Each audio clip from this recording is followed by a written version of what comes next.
खास कार्यक्रम जनता सरकार में, जिसमें हम बात करेंगे सत्ता के सिंहासन से लेकर जनता के सरोकार तक। साथ ही हम आपको बताएंगे प्रदेश सरकार की हर योजना के बारे में, जिनका सीधा संबंध हरियाणा की जनता से है। जो योजनाएं प्रदेश के विकास को नई गति प्रदान करेंगी और हरियाणा की जनता का चहुमुखी विकास भी करेंगी, ताकि प्रदेश की जनता तरक्की की राह पर आगे बढ़े और हरियाणा प्रदेश निरंतर उन्नति की नई ऊंचाइयों को छूता हुआ प्रगतिशील रहे। तो अगले 30 मिनट तक बने रहिए हमारे साथ और देखते रहिए जनता सरकार।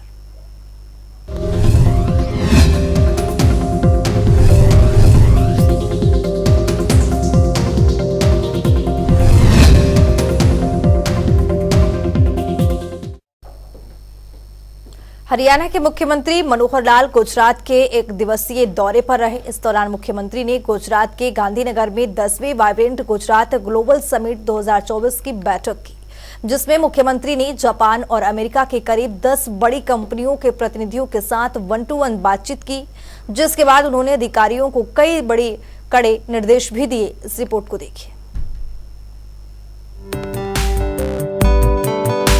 हरियाणा के मुख्यमंत्री मनोहर लाल प्रदेश की प्रगति को और ऊंचाइयों पर ले जाने के लिए कई महत्वपूर्ण काम कर रहे हैं। इसी कड़ी में मुख्यमंत्री मनोहर लाल हरियाणा में विदेशी निवेशकों को आकर्षित करने के लिए गुजरात के एक दिवसीय दौरे पर हैं। इस दौरान गुजरात के गांधीनगर में 10वें वाइब्रेंट गुजरात ग्लोबल समिट 2024 की बैठक हुई, जहां पर मुख्यमंत्री ने जापान और अमेरिका के लगभग 10 बड़ी कंपनियों के प्रतिनिधियों के साथ 1-to-1 बातचीत की है और उन्होंने हरियाणा में निवेश करने के लिए उन्हें आमंत्रित भी किया है। साथ ही कंपनियों ने भी हरियाणा में निवेश करने के लिए गहरी रुचि दिखाई है।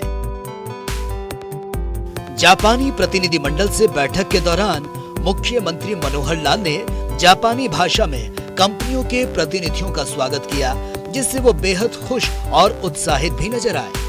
बैठक के दौरान क्लीन ग्रीन एनर्जी की दिशा में बढ़ते हुए जापान और हरियाणा सरकार के बीच हाइड्रोजन पॉलिसी बनाने पर सहमति बनी है। साथ ही मारुति सुजुकी ने भी इच्छा अपनी जताई है कि वे प्लग एंड प्ले पॉलिसी को अपनाते हुए हरियाणा सरकार की ई व्हीकल्स पॉलिसी के तहत इलेक्ट्रॉनिक वाहनों पर अधिक से अधिक जोर देंगे। इसके लिए राज्य में प्लांट स्थापित करने के लिए स्थल की पहचान भी की जा रही है। समिट के दौरान मुख्यमंत्री मनोहर लाल ने माइक्रोसॉफ्ट इंडिया के अध्यक्ष पुनीत चंडोक और उनके प्रतिनिधि मंडल के साथ भी बैठक की। इस दौरान प्रतिनिधि मंडल ने बताया कि माइक्रोसॉफ्ट कंपनी आर्टिफिशियल इंटेलिजेंस के क्षेत्र में हरियाणा सरकार के साथ मिलकर काम करेगी। उन्होंने कहा कि राज्य सरकार की ओर से माइक्रोसॉफ्ट को हर प्रकार का सहयोग दिया जाएगा और जल्द ही चंडीगढ़ में प्रतिनिधियों के साथ एक बैठक का आयोजन भी होगा, जिसमें माइक्रोसॉफ्ट की ओर से आगामी रूपरेखा के संबंध में प्रस्तुतिकरण दिया जाएगा। बैठक के दौरान ये भी बताया गया कि जापानी कंपनियों के लिए हरियाणा एक मदर स्टेट रहा है और साल 1980 में पहली बार मारुति सुजुकी ने गुरुग्राम में अपनी पहली इकाई स्थापित की। इसके बाद कई जापानी कंपनियां हरियाणा में आई। वहीं बैठक में मुख्यमंत्री ने राज्य सरकार के अधिकारियों को निर्देश दिए कि जापान कंपनियों की सुविधा के लिए एक ज्वाइंट कोलैबोरेशन सेल स्थापित किया जाए, जो जापानी कंपनियों के प्रतिनिधियों के साथ लगातार बात करेगा ताकि प्लग एंड प्ले मॉडल को तेजी से शुरू किया जा सके। इसी के साथ ही बैठक में मुख्यमंत्री ने बताया कि गुरुग्राम में जापानी स्कूल खोलने पर चर्चा की गई। ये पहला अवसर है जब जापानी कंपनियों के साथ साथ जापान सरकार की ओर से भी अधिकारी समिट में आए हैं और ये हरियाणा के लिए सौभाग्य की बात है कि बैठक के दौरान जापान सरकार के प्रतिनिधि भी मौजूद रहे और मुख्यमंत्री मनोहर लाल को उन्होंने आश्वासन दिया है कि जापान सरकार की ओर से हरियाणा को पूरा सहयोग दिया जाएगा। समिट के दौरान मुख्यमंत्री ने जापान की JETRO, Denso corporations, Maruti Suzuki, Yamanashi hydrogen, air water company, Microsoft सहित तमाम कंपनियों के प्रतिनिधियों से बातचीत की है। इस अवसर पर हरियाणा उद्योग एवं वाणिज्य विभाग के अतिरिक्त मुख्य सचिव आनंद मोहन शरण सिंह, साथ ही कई अधिकारी भी मौजूद रहे। ब्यूरो रिपोर्ट, जनता टीवी।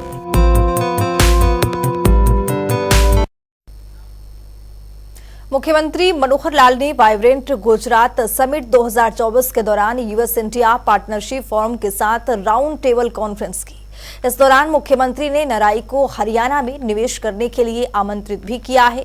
मुख्यमंत्री मनोहर लाल ने इस दौरान कहा है कि प्रधानमंत्री नरेंद्र मोदी के सपनों का भारत बनाने में हरियाणा सकारात्मक भूमिका निभाएगा। इस रिपोर्ट को देखिए।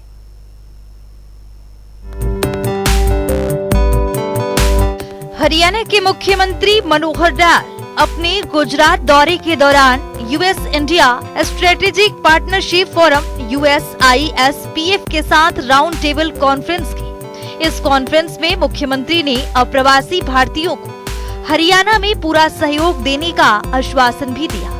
उन्होंने बताया कि हमारे यहाँ निवेश की अपार संभावनाएं, यहाँ पर उपलब्ध विभिन्न सुविधाओं का लाभ उठाएं और राज्य में निवेश भी करें। कॉन्फ्रेंस के दौरान मुख्यमंत्री मनोहर लाल ने बताया कि वैश्विक मंच पर हरियाणा को निवेशकों की पहली पसंद बनाने के लिए सरकार की ओर से निरंतर प्रयास किए जा रहे हैं। इसी उद्देश्य से गुजरात के गांधीनगर में चल रहे vibrant Gujarat global summit 2024 gateway to the future में मुख्यमंत्री मनोहर लाल विदेशी निवेशकों के साथ बैठक कर राज्य में निवेश करने के लिए आमंत्रित कर रहे हैं। इस अवसर पर मुख्यमंत्री मनोहर लाल ने बताया कि ईज ऑफ डूइंग बिजनेस के मामले में हरियाणा देश के अग्रणी राज्यों में शुमार होता जा रहा है। हमने उद्योगों पर पड़ने वाले कंप्लायंस बर्डन को भी खत्म किया है। हरियाणा में निवेश की अपार संभावनाएं हैं, इसीलिए अप्रवासी भारतीय यहाँ निवेश अवश्य करें। उन्होंने कहा कि प्रदेश सरकार ने हरियाणा उद्यम एवं रोजगार नीति 2020 बनाई, जिसके तहत निवेशकों को विभिन्न प्रकार के प्रोत्साहन दिए जाते हैं। इतना ही नहीं, निवेशकों को यहाँ उद्योग लगाने के लिए सभी तरह के अनुमोदन एक ही छत के नीचे प्रदान किए जाते हैं।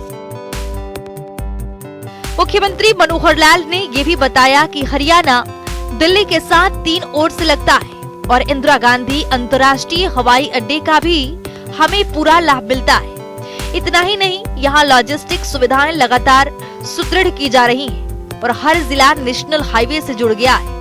उन्होंने बताया कि हरियाणा सरकार हिसार में अंतर्राष्ट्रीय एयरपोर्ट भी स्थापित कर रही है, जिसका उद्योग को भी बहुत लाभ होगा। इसी तरह से हरियाणा निवेश के लिए उत्तम गंतव्य है, जहां सड़क, रेल और हवाई नेटवर्क काफी मजबूत है। इसके साथ ही मुख्यमंत्री मनोहर लाल ने बताया है कि प्रधानमंत्री नरेंद्र मोदी का सपना वर्ष 2047 तक भारत को विकसित राष्ट्र बनाने का है, जिसमें हरियाणा अपनी महती भूमिका निभाएगा। उन्होंने ये भी कहा है कि उद्योगों को बढ़ावा देने के लिए राज्य सरकार अलग अलग जोन के अनुसार निवेशकों को वित्तीय और कई प्रकार के प्रोत्साहन प्रदान कर रही है। मुख्यमंत्री ने ये भी कहा कि हम बिजनेस टू बिजनेस B2B यानी बिजनेस टू सिटीजन B2C के साथ साथ heart to heart ES to H connection में विश्वास रखते हैं। इसीलिए निवेशक हरियाणा में आए और निवेश करें। उन्हें सरकार की ओर से पूरा सहयोग दिया जाएगा। प्रधानमंत्री श्री नरेंद्र मोदी जी को इस बात के लिए बधाई देता हूं कि उन्होंने यहाँ मुख्यमंत्री रहते हुए और ये जो वाइब्रेंट गुजरात का कार्यक्रम शुरू किया 2003 के अंदर, बहुत ही एक सराहनीय और बहुत ही वैसे तो वर्ल्ड वाइड सब लोग यहाँ आते हैं, देश के सब प्रदेशों के लोग भी यहाँ आते हैं, सबको म्यूचुअल बेनिफिट होता है। लेकिन गुजरात की प्रगति के नाते से मैं कहूँ तो वाइब्रेंट गुजरात का बहुत बड़ा लाभ हुआ है और इसमें मैं पहले भी 2 बार आ चुका हूँ, इस बार तीसरी बार मैं आया हूँ। और वाइब्रेंट गुजरात में आने के बाद देश के कई प्रांतों के भी लोग मिले हैं हमको, जो इंडस्ट्री के नाते से, इन्वेस्टमेंट के नाते से, सर्विसेज के नाते से बहुत लोगों से हमारी बातचीत हुई है। और विदेश के भी बहुत से देशों के लोग, लाइक ऑस्ट्रेलिया, लाइक USA, इस प्रकार से जो देशों के लोग हमको मिले, जापान के बहुत लोग मिले हैं। और सब लोगों ने हरियाणा में भी, जो लोग पहले भी इन्वेस्टमेंट कर रहे हैं, उस अपने एक्सपेंशन के बारे में उनका विचार है। कुछ नई इंडस्ट्री और नया इन्वेस्टमेंट करने के नाते से भी, चाहे वो इंफ्रास्ट्रक्चर में हो, चाहे वो एजुकेशन में हो, चाहे वो टूरिज्म में हो, बहुत क्षेत्रों के अंदर हरियाणा में आने के लिए तैयार हैं। बल्कि अफ्रीकन कंट्रीज के जो लोग हमको मिले हैं, उन्होंने तो हमको इन्वाइट किया है अपने यहाँ कि एग्रीकल्चर के नाते से बहुत बड़ा स्कोप है, क्योंकि plenty of land, agriculture land वहाँ हमको मिल सकती है। हरियाणा का चूंकि किसान बड़ा मेहनती है, लेबोरियस है, मेहनत करके और कृषि इस नाते से बहुत आगे बढ़ा सकता है वो, तो ऐसा उन लोगों ने हमको ऑफर किया है। बहुत जल्दी युगांडा जैसे देशों के साथ और कुछ कंट्रीज ऐसे हैं जिन्होंने हमको वहाँ अपने यहाँ बुलाया है कि जमीन पर आकर के MOU करें और उनके साथ यानी हम अपने किसानों को वहाँ भेज करके करें। वर्क फोर्स के नाते से भी कुछ देशों ने डिमांड किया है कि हमारा कंट्री चूंकि demographically we are very young, और बहुत देशों में तो यंग जनरेशन की कमी इतनी हो गई है कि वो वर्क फोर्स को भी अपने यहाँ लेने के लिए तैयार हैं।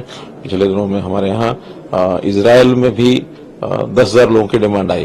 कुछ और देशों ने भी अपनी रिक्वेशन दी है, लगभग 28-30 हजार लोगों की डिमांड हमको आ चुकी है। तो ऐसा भी हरियाणा से हम लोगों को एक विधिवत तरीके से, एक लीगल तरीके से उनको भेजेंगे ताकि वो रोजगार वहां उनको मिल सके। इसलिए इस वाइब्रेंट गुजरात के कार्यक्रम में आकर के जो गो ग्लोबल का हमारा नारा है उस नाते से काफी आगे बढ़ रहे हैं। और मैं पुनः नरेंद्र मोदी जी, हमारे देश के प्रधानमंत्री, उनकी मैं सराहना करता हूं कि इस प्रकार के कार्यक्रम उन्होंने आगे बढ़ाया। बैठक में हरियाणा उद्योग एवं वाणिज्य विभाग के अतिरिक्त मुख्य सचिव आनंद मोहन शर्मा, मुख्यमंत्री के प्रधान सचिव उमाशंकर सहित 20 से अधिक NRI उपस्थित रहे। जनता टीवी के लिए पवन सिवर की रिपोर्ट। वहीं आज पूर्व प्रधानमंत्री भारत रत्न लाल बहादुर शास्त्री जी की पुण्यतिथि है, जिस पर हरियाणा के मुख्यमंत्री मनोहर लाल ने ट्वीट कर उन्हें नमन किया है। तो आइए देखते हैं मुख्यमंत्री ने अपने ट्वीट में क्या कुछ लिखा है।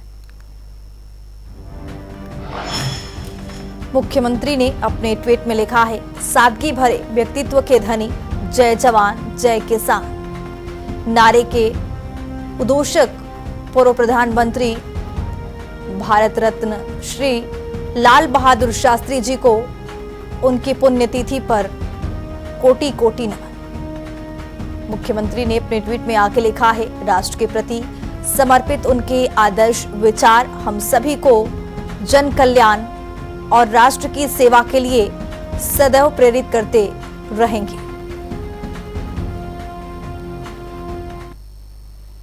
हरियाणा वो प्रदेश जिसकी गिनती देश के अग्रणी राज्यों में की जाती है। हरियाणा की ये छवि वर्तमान शासन में और भी ज्यादा मजबूत हुई है, क्योंकि यहाँ के नागरिकों और व्यवस्थाओं के बीच सुगमता के वो रास्ते गढ़े गए हैं, जहाँ से होकर नागरिकों को उन तमाम कल्याणकारी योजनाओं और सेवाओं का लाभ प्राप्त हो रहे हैं जिनके वो हकदार हैं।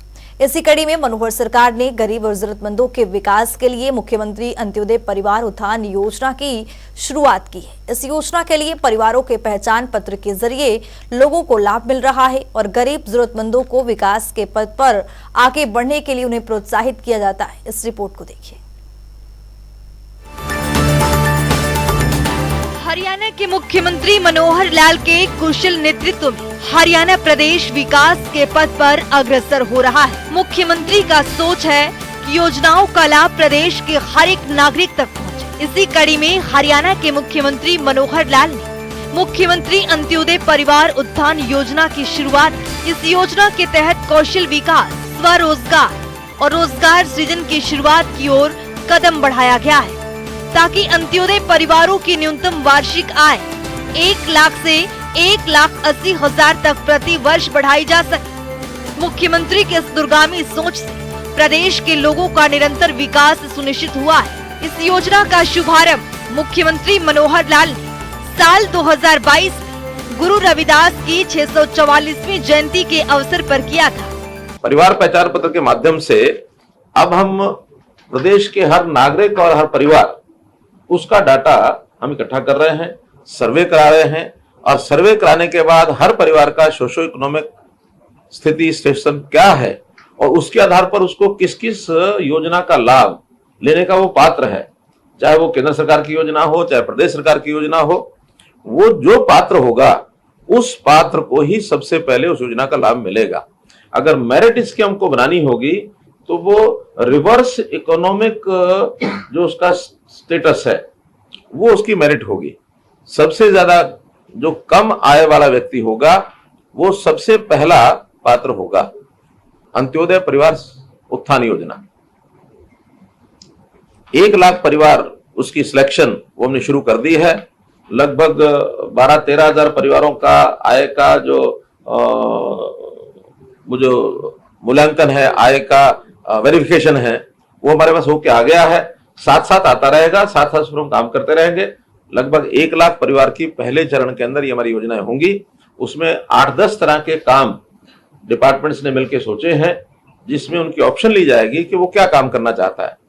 वो कहीं, क्योंकि सामान्य व्यक्ति होंगे इसमें, सामान्यतः जो अनपढ़ गरीब परिवार हैं वो ज्यादा होंगे, और उनको जो काम करने लायक खास करके मजदूरियां हैं, कई तरह की ठेकेदारी की मजदूरी है, कहीं मनरेगा का काम है, कहीं पंचायत में तरह तरह के काम हैं, या इंडस्ट्री के अंदर इस प्रकार के लोगों की प्राइवेट नौकरियों की जरूरत पड़ेगी तो वो उनको ऑफर करेंगे। कुछ इंडस्ट्री के लोगों से हमारा तालमेल कर भी लिया हमने, और जहां कहीं सरकार में आवश्यक होगा, उसकी इतनी योग्यता किसी की होगी तो सरकार में देंगे।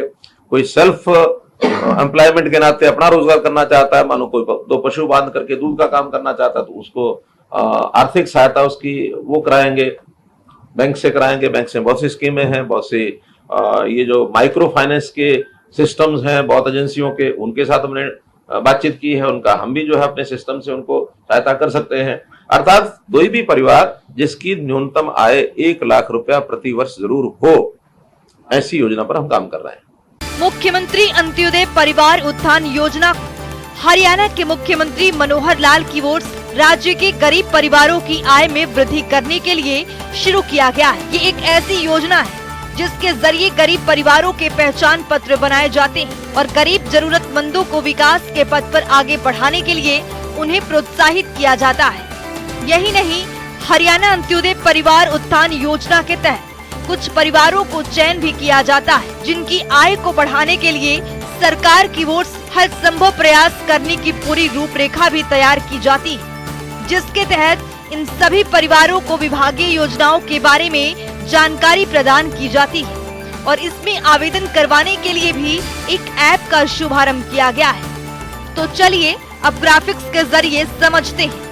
हरियाणा सरकार परिवार स्तर पर आर्थिक सहायता के लिए तत्पर। 1 लाख सालाना से कम आय वाले परिवारों के बनते हैं परिवार पहचान पत्र। परिवारों को गरीबी रेखा से ऊपर उठाने का किया जा रहा है प्रयास। पहचान पत्र बन जाने से सरकार के पास होगी लाभार्थियों की सूची। सरकार की ओर से सूची के जरिए लाभार्थियों के उत्थान का प्रयास जारी। सरकार की ओर से बेरोजगार नागरिकों को कौशल विकास प्रशिक्षण किए जाते हैं प्रदान। राज्य के लगभग 1 लाख परिवारों को योजना का मिल रहा है लाभ। शिरोमणि गुरु रविदास जी के 644वीं जयंती के अवसर पर योजना की शुरुआत। सीएम मनोहर लाल ने वीसी के जरिए की हरियाणा अंत्योदय परिवार उत्थान योजना की घोषणा। हरियाणा के नागरिकों को आत्मनिर्भर और सशक्त बनाना है योजनाओं का उद्देश्य। हरियाणा में योजना के लागू होने के बाद से बेरोजगारी दरों में गिरावट आई। राज्य के गरीब नागरिकों को योजना के तहत मिल रहे हैं रोजगार के अवसर। योजना के जरिए राज्य के गरीब परिवारों को दिया जा रहा है ज्यादा धन कमाने का लाभ। अंत्योदय परिवार उत्थान योजना के जरिए गरीब भी हो सकते हैं विकसित। हरियाणा अंत्योदय परिवार उत्थान योजना के पोर्टल के बारे में दी जा रही जागरूकता।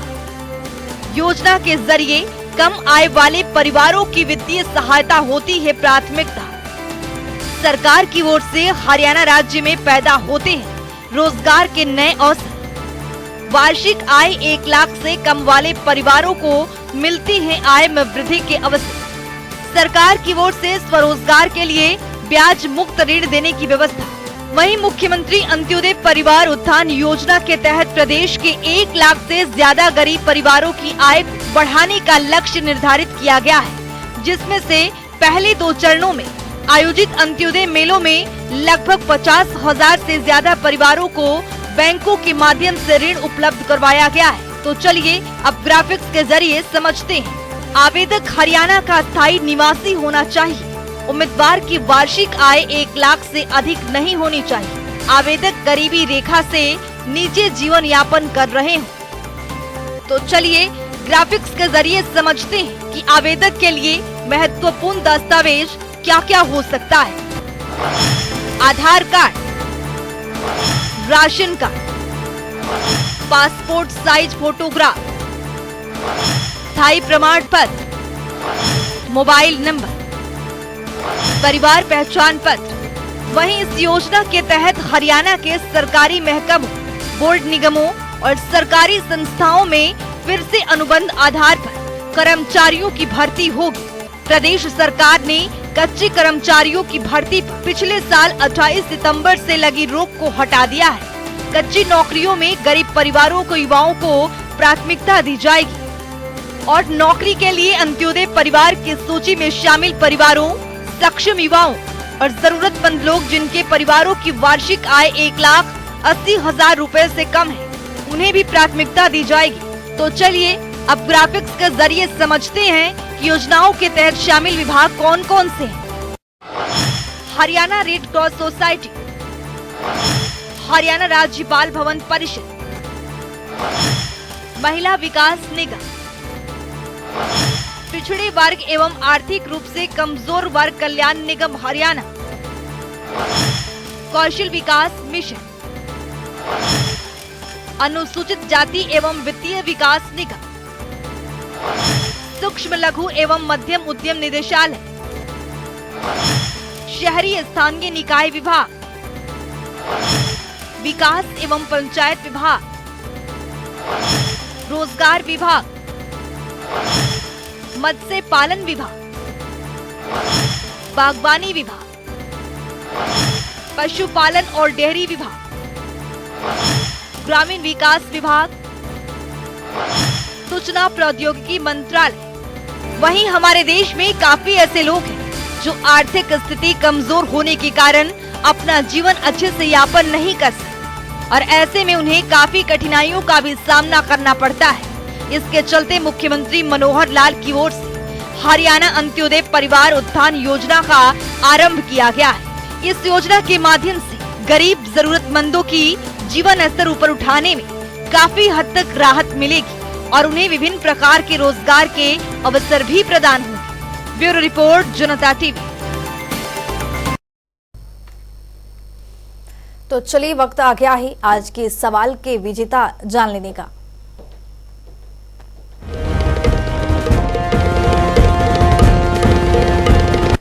बात अब आज के विजेता की। जैसा कि आप जानते हैं, हर रोज एक नया सवाल पूछते हैं, सही जवाब देने वाले के नाम और तस्वीर अपने टेलीविजन स्क्रीन पर दिखाते हैं, साथ ही उसको उपहार भी देते हैं। तो चलिए अब जान लेते हैं कल का हमारा सवाल क्या था और कौन है इसका विजेता। कल का हमारा सवाल था, मुख्यमंत्री विवाह शगुन योजना के तहत हरियाणा सरकार बेटी के कन्यादान पर कितनी राशि देती है। इसका सही जवाब है बी, 71,000 रुपए।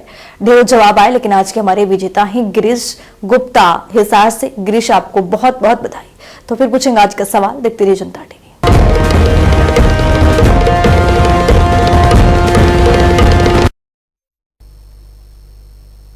तो वक्त हो गया है आज के सवाल का। तो चलिए अब जान लेते हैं आज के सवाल में क्या कुछ है।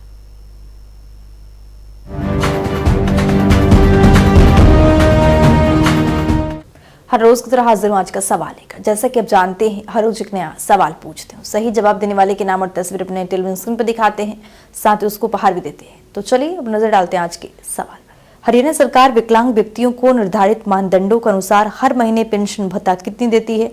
ए, 1,200 रुपए, बी, 1,750 रुपए, सी, 1,700 रुपए, डी, 1,800 रुपए। तो दीजिए सही जवाब और बनिए विजेता।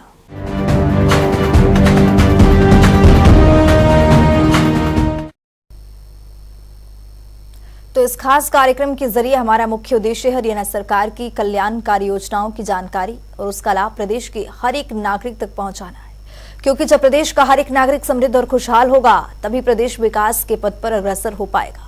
हमारे खास कार्यक्रम जनता सरकार में आज के लिए इतना ही। नमस्कार।